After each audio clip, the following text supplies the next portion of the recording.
The Midnight Hauntings.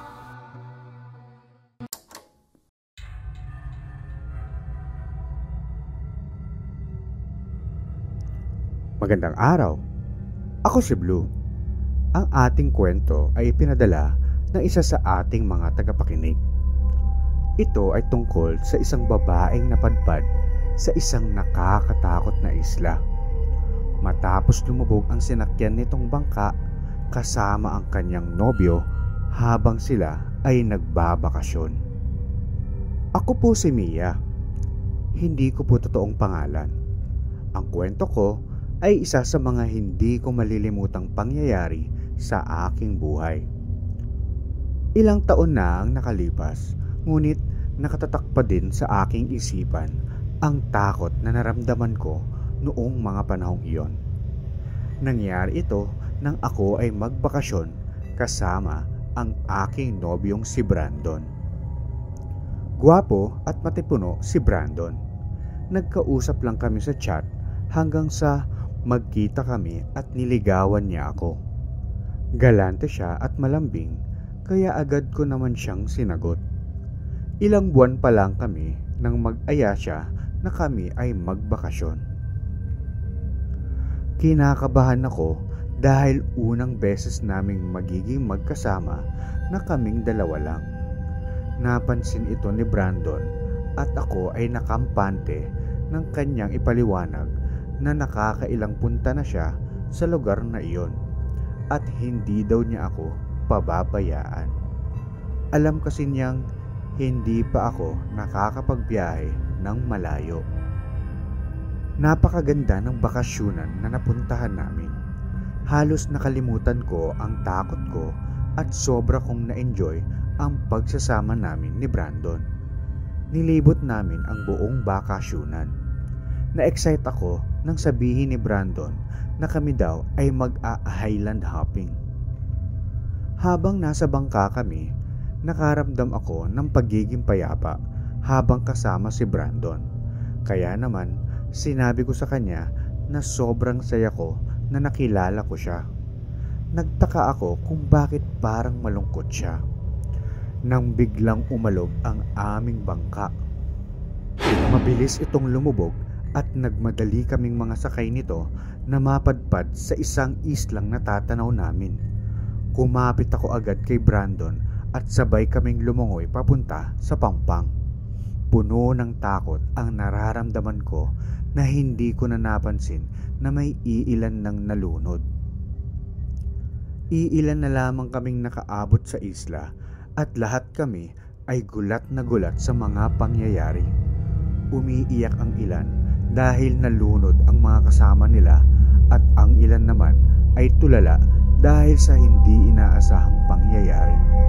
Nagtulong-tulong ang iba sa amin para kumuha ng mga gamit na naanod.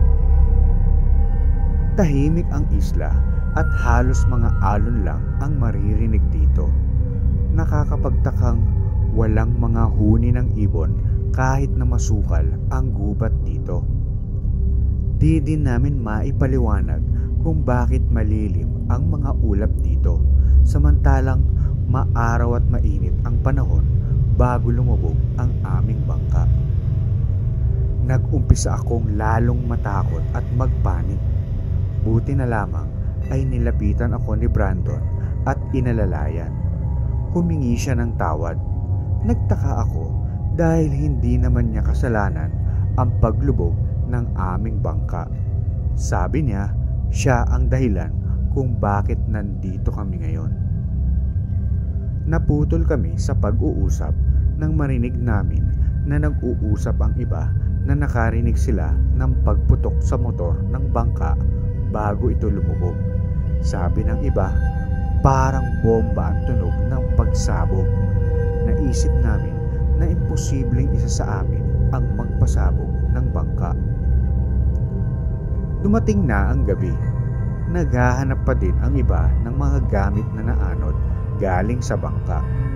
May iilang gamit na nakuha, ngunit ang gusto naming makita ay ang aming cellphone dahil nakabalot ang mga ito para hindi mabasa.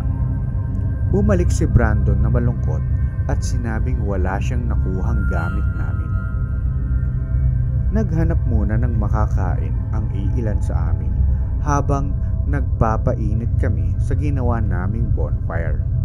Naghihintay kaming makabalik ang iba nang makaramdam kami ng kakaiba sa paligid.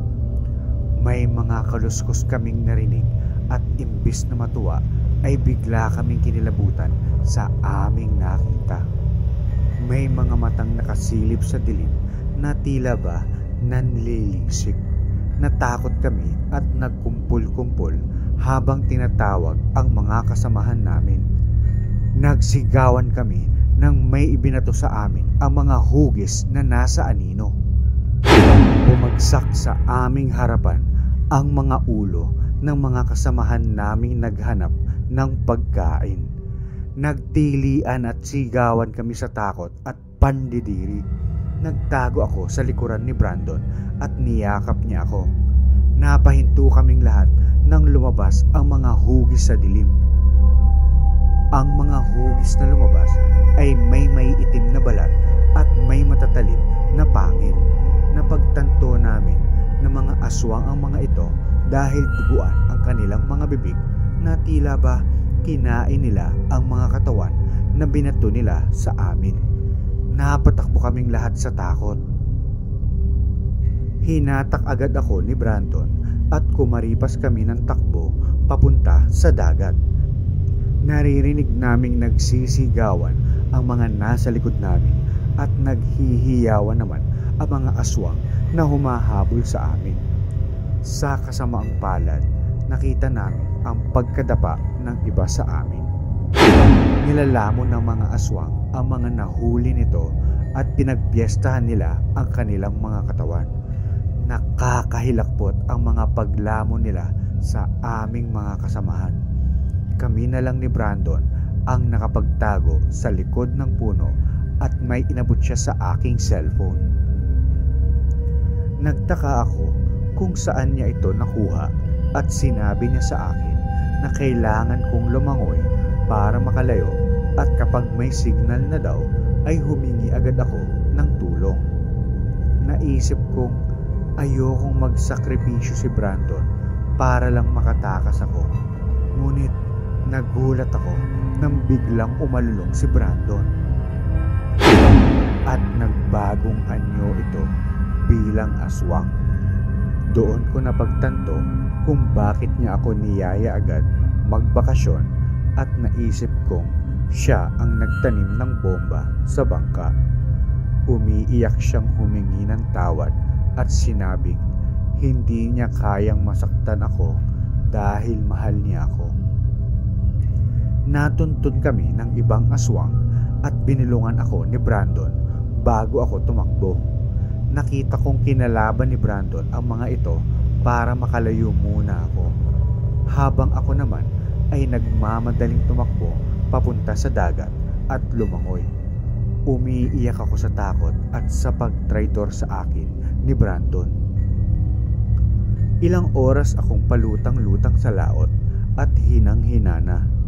Nag-umaga na at nakita ko na may signal na ang cellphone at agad na tumawag ng tulong.